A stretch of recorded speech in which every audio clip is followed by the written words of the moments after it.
Alors bonjour, chers choisis de Jésus. Je suis toujours très heureux de vous retrouver. Alors aujourd'hui, le titre de ce Facebook Live ressemble un peu à celui de la semaine dernière. C'est notre cœur dans tous ses états. : nos blocages. Voilà, je mettrai l'accent sur nos blocages aujourd'hui. La vie continue. Je vois les gens autour de moi qui semblent bien dans leur peau, la joie au visage, en paix devant tout ce qui se passe dans le monde. Je vois ceux et celles qui s'en sortent, qui vont jusqu'au bout d'eux-mêmes ou d'elles-mêmes et qui réussissent à force d'efforts et d'énergie. J'entends aussi tous les discours possibles pour faire face, pour surmonter, pour contourner, pour transformer une crise en opportunité. Je vois aussi autour de moi des gens qui motivent, qui soutiennent, qui aident, etc. Et j'entends Jésus qui ressuscite aussi dans les cœurs. J'écoute de beaux témoignages et je veux moi aussi bénéficier de cette grâce. Mais voilà, notre volonté, ma volonté dit oui et mon cœur dit non. Qu'est-ce qui se passe ? Alors,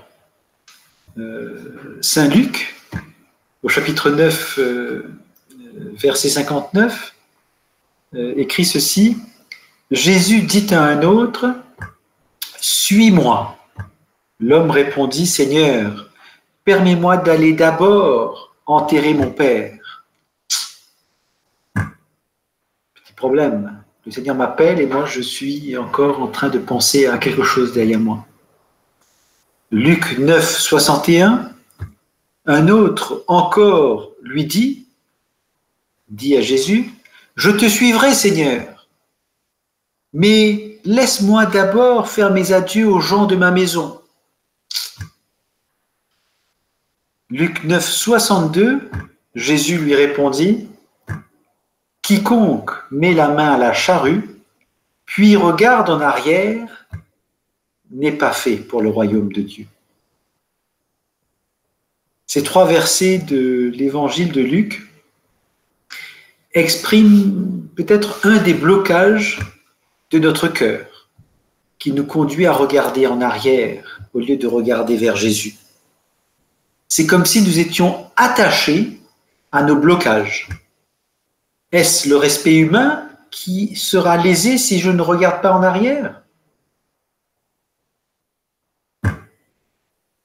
Allons faire un tour dans l'Ancien Testament. Jérémie 17, 9. Rien n'est plus faux que le cœur de l'homme. Il est incurable. Qui peut le connaître ?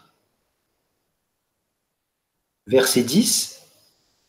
Moi, le Seigneur, qui pénètre les cœurs et qui scrute les reins, afin de rendre à chacun selon sa conduite, selon le fruit de ses actes. Et au verset 14, guéris-moi, Seigneur, et je serai guéri. Sauve-moi, et je serai sauvé, car tu es ma louange. Dans ces 3 versets-là de Jérémie, nous rappellent que notre cœur a besoin de guérison et que seul Dieu en est le véritable médecin. Le véritable médicament. Alors, dans quel état est mon cœur aujourd'hui ? Et si je présentais mon cœur là, maintenant, en live, à Jésus ? Je sais que lorsque 2 ou 3 sont réunis au nom de Jésus, Jésus est bien là, présent. Et je suis sûr que vous êtes là, non pas pour m'écouter moi, mais voir ce que Jésus, par son Esprit Saint, veut nous dire à chacun. C'est ce qui est le plus important. Alors, si c'est pour cela que nous sommes là, bien Jésus est là, avec nous, présent.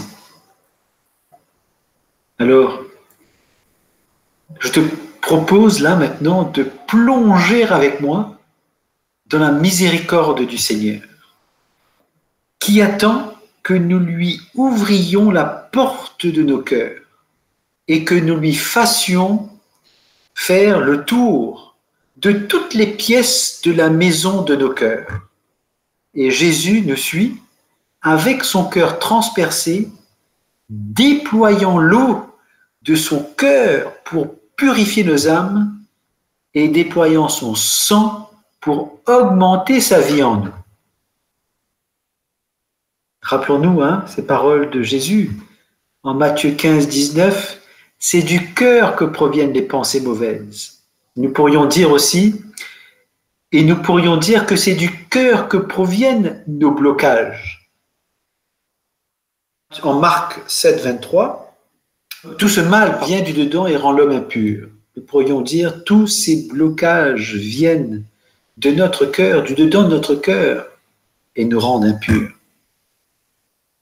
Alors maintenant, j'aimerais te partager ce témoignage pour peut-être t'aider à présenter ton cœur, en particulier tes blocages et ses conséquences à la miséricorde divine de Jésus. Alors je vais commencer un peu ce témoignage. Le voici. J'ai l'impression d'être dépouillé de mes capacités. Je tremble et mon cœur se serre de douleur devant mes blocages. Je continue d'être tourmenté malgré ma fatigue. Déshabillé de mes capacités, c'est comme si elles s'arrachaient de ma tête pour y revenir de nouveau sans que je puisse les utiliser, ces fameuses capacités, rajoutant ainsi à mes tourments de nouvelles blessures toujours plus douloureuses. C'est comme si je me trompais moi-même tout en m'obstinant à vouloir m'en sortir par moi-même. Y a-t-il quelqu'un qui pourrait se rapprocher de moi pour soulager mes souffrances et cacher ma confusion devant mes blocages? Trop imbu de moi-même, je ne demande pas d'aide. Pendant ce temps, je ne remarque pas la douleur de ceux qui m'aiment, la douleur de me voir renfermé sur moi-même, bien qu'ils m'offrent leur aide, que je refuse orgueilleusement, leur rendant muet de peine à mon égard. En vérité, qu'est-ce que je veux vraiment pour être soulagé? Je crois que je voudrais quelqu'un qui s'approche de moi, qui ne me juge pas, qui ne me fait pas de morale, qui me comprenne, qui m'embrasse et me prie d'appuyer ma tête sur son épaule et ainsi me libérer de mes blocages afin que je reprenne le contrôle de ma vie. Cette histoire que je me raconte n'arrive bien sûr pas et ravive ma douleur tout en me scellant à mon orgueil. J'en veux de plus en plus aux autres de ne rien faire, de ne rien remarquer des besoins de mon cœur. Mon anxiété grandit. Je m'en veux de plus en plus d'être bloqué. C'est un supplice qui ronge mon cœur. Je suis rendu encore plus amer par la réussite des autres. Pourquoi moi? Qu'ai-je fait pour mériter ça? L'obéissance devient alors une menace, car je fais face à mes blocages et donc à mon incapacité de réaliser l'objet même de cette obéissance. Je deviens méfiant face à l'autorité, car elle me révèle combien je suis incapable. Elle me révèle mes incapacités.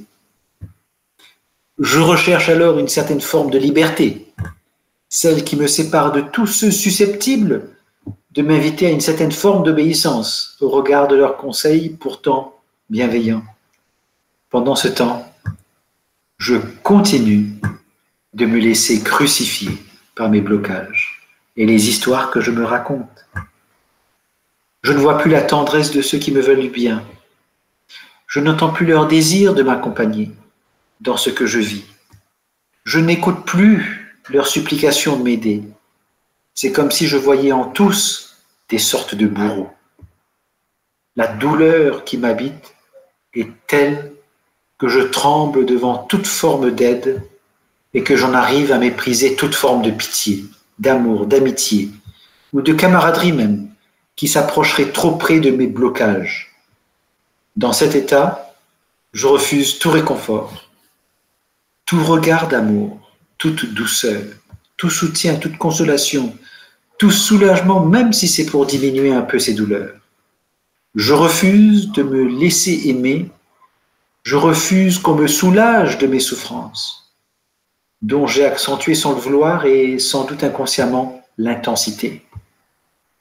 Sans m'en rendre compte, j'ai fait de ces blocages un poids de plus en plus lourd à porter et à supporter. En somme, je suis devenu aveugle et ne vis plus que dans mes ténèbres au travers d'histoires que je me raconte. Je ne vois pas le piteux état dans lequel je suis à présent. Autant j'ai secrètement envie qu'on ait pitié de moi, autant je combats cette pitié lorsqu'elle se fait trop proche de moi. Je la combats vivement. Je ne sais plus qui je suis. Je ne me connais pas non plus. Ou je ne me connais pas, tout simplement. Sinon à travers mes blocages, qui me révèlent ma réalité, celle qui montre que je suis incapable. Je ne m'aime plus. Je ne trouve rien en moi qui mérite d'être aimé. Mon cœur blessé s'est endurci. L'écho de mes blocages résonne dans ma tête, emplit mes pensées, pénètre mes fibres, me blesse et j'en veux à la vie, à Dieu, à tous. Malgré ces douleurs et ces souffrances que j'endure, je ne me rends toujours pas. Je n'abandonne toujours pas. Mon obstination grandit, je me révolte intérieurement. Quel espoir me reste-t-il? Si je crie en silence ma souffrance depuis mon cœur, si je réclame en souffrance de l'aide et de la pitié, je laisse pourtant cette soif me consumer. Je laisse mes peines m'étreindre dans l'amertume et l'ingratitude me nourrir. Tout mon être, en vérité, réclame secours. J'arrête là mon témoignage. As-tu remarqué comment ce témoignage met en lumière le fonctionnement de mon orgueil face à mes blocages? As-tu remarqué comment ce témoignage met en lumière les histoires que je me raconte, comme si je veux me persuader que j'ai raison?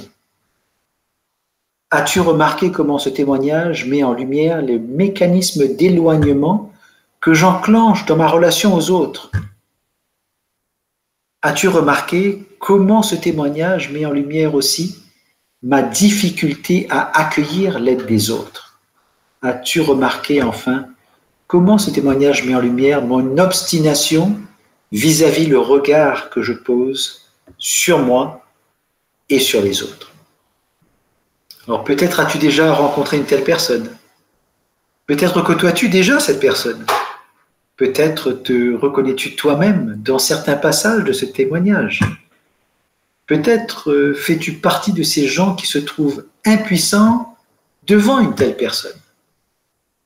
Peut-être qu'un de tes proches agit ainsi sans se rendre compte des dégâts qu'il produit en lui et autour de lui. Comment faire pour nous en sortir?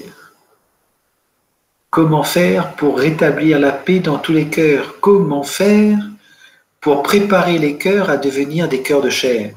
Comment faire pour accompagner ces personnes qui s'appliquent à elles-mêmes cette condamnation du Seigneur à Caïn? Vous savez, dans la Genèse, après que Caïn ait tué son frère Abel. Comment faire pour guérir nos cœurs de ces blocages? Comment faire? Alors, l'Esprit Saint nous interpelle par Saint Pierre dans sa première lettre, chapitre 5, verset 8. Le diable, comme un lion rugissant, rôde, cherche qui dévorer. L'Esprit Saint nous interpelle aussi par Saint Paul dans son épître aux Romains, chapitre 8, versets 13 à 15.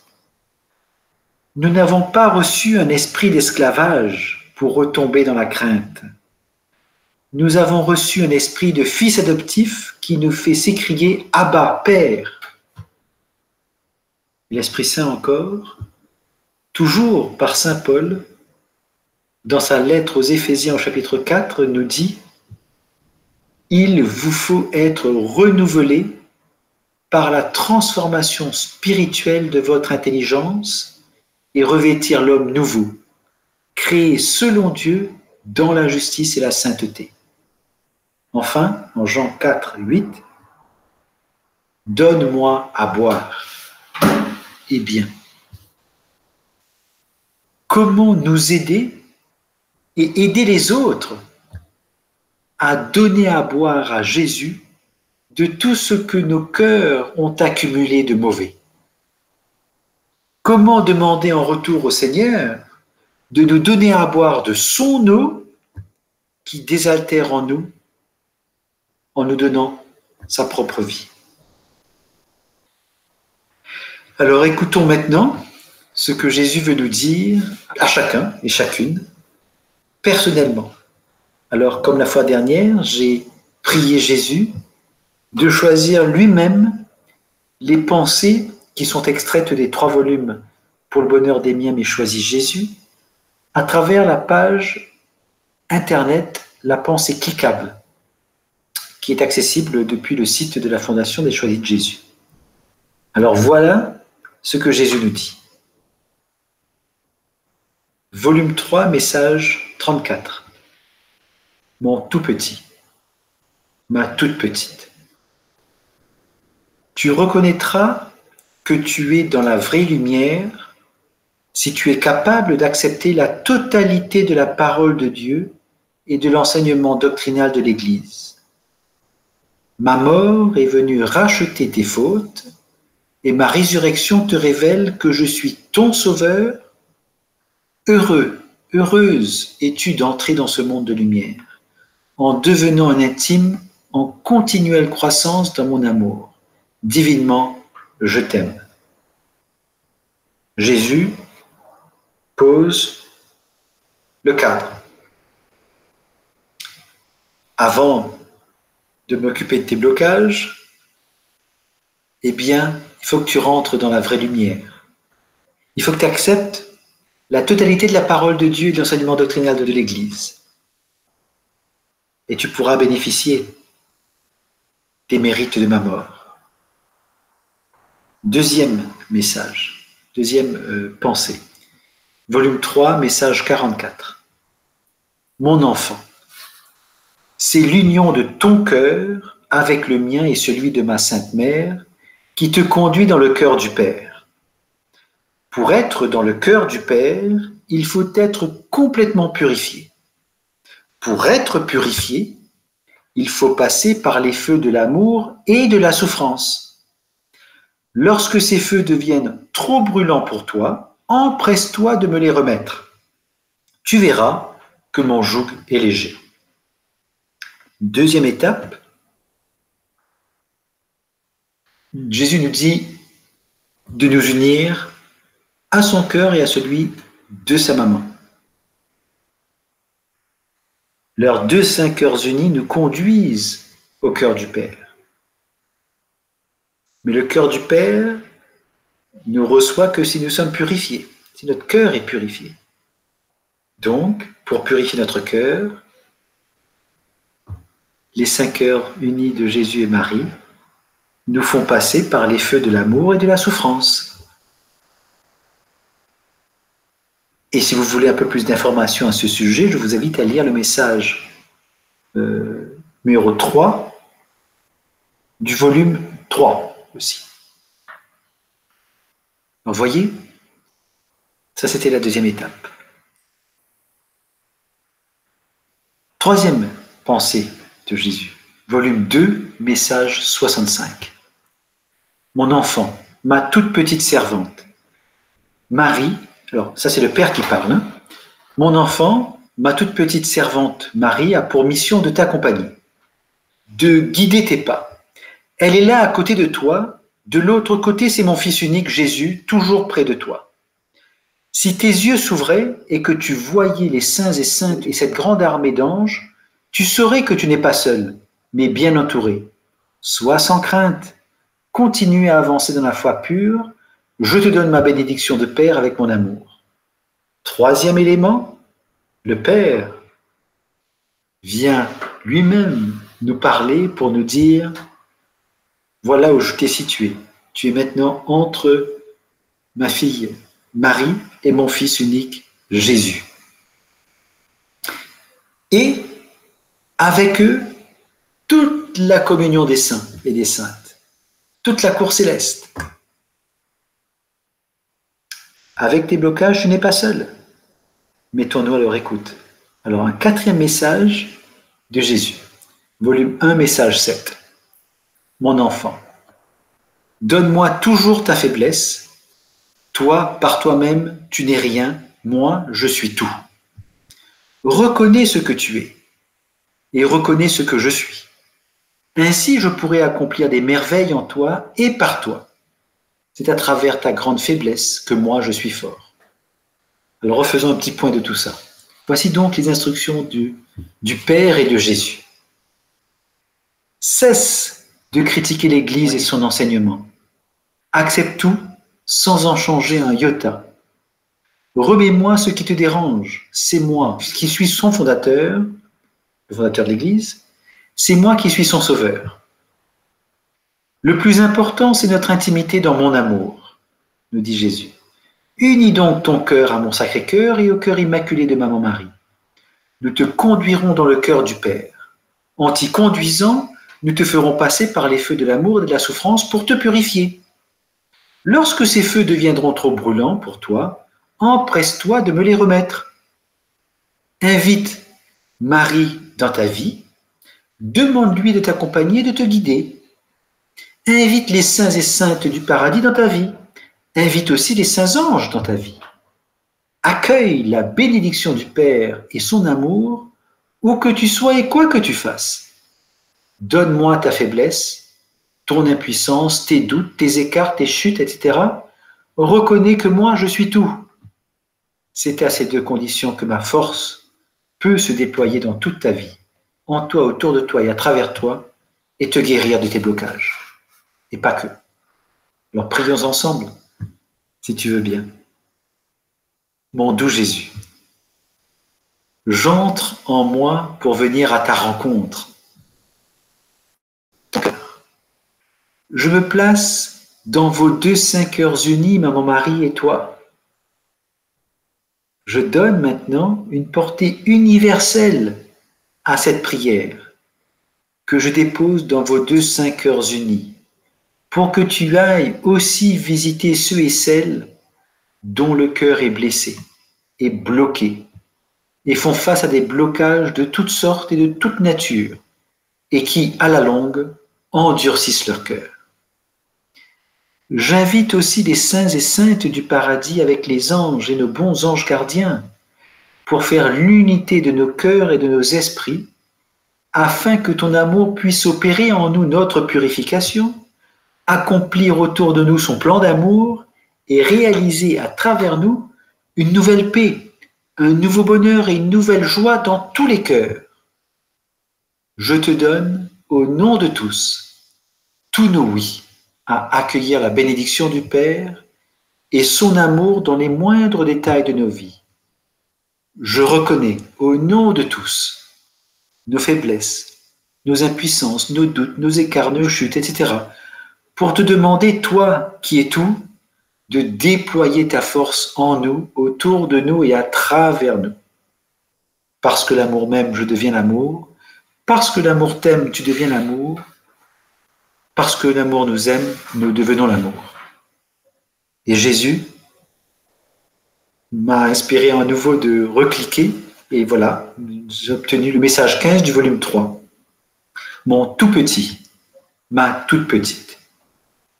Tu sais que mon cœur est brûlant d'amour et que je désire déverser cet amour dans une multitude de cœurs.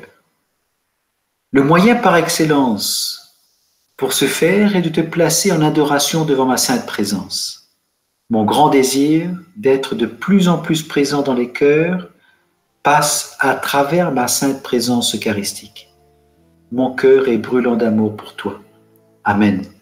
Donc, Jésus nous demande de prier devant sa sainte présence eucharistique. Voilà. Merci de m'avoir écouté. Peut-être puis-je consulter quelques messages, commentaires, je veux dire. Alors Nathalie nous dit « Seigneur, je te présente mon cœur brisé, remplis-le de ton amour pour que je puisse le répandre autour de moi. Amen. » Eh bien, nous nous joignons à toi, Nathalie, pour te rejoindre dans cette prière. Et nous en faisons également une prière universelle pour toutes les autres personnes qui ont aussi le cœur brisé. Viens, Seigneur, tous les visiter. Merci, Nathalie. Sabah Karam nous dit « Seigneur, je ne te dirai jamais assez merci pour tout ce que tu as fait, pour tout ce que tu fais et pour tout ce que tu feras pour moi. » Je ne vois pas forcément le reste là. Alors merci Sabah Karam, merci, j'aimerais que, unissons-nous à ta prière pour en faire une prière universelle aussi, pour toucher vraiment le cœur de toutes ces personnes qui ont aussi tant besoin de consolation, d'amour, de guérison. Merci Sabah, nous te portons aussi dans nos prières. Alors Isabelle nous dit « Je crois que moi et les miens servirons le Seigneur et nous sommes sous le manteau de Marie. » Oui Isabelle. Mettons-nous tous sous le manteau de Maman Marie. Accueillons sa protection, son enseignement, sa présence. Elle va nous conduire à Jésus et ensemble, nous pourrons être leurs instruments, leurs témoins, témoins des merveilles du Christ dans nos vies, dans nos cœurs. Merci. Merci beaucoup pour vos commentaires. Je vous remercie encore une fois d'être là, d'être fidèles. Je remercie les nouveaux qui se sont connectés. Et puis, je vous dis donc que je vous donne rendez-vous lundi prochain pour un autre sujet autour de ce même thème de notre cœur dans tous ses états, un autre témoignage, une autre thématique, pour toucher d'autres cœurs encore qui en ont tant besoin en ces temps si difficiles. Terminons, si vous voulez bien, ensemble, comme à notre habitude. Parce que l'amour nous aime, nous devenons l'amour. Parce que l'amour nous aime, nous devenons l'amour. Parce que l'amour nous aime, nous devenons l'amour. Gloire à Dieu au plus haut des cieux et paix sur la terre aux hommes qu'il aime. Amen.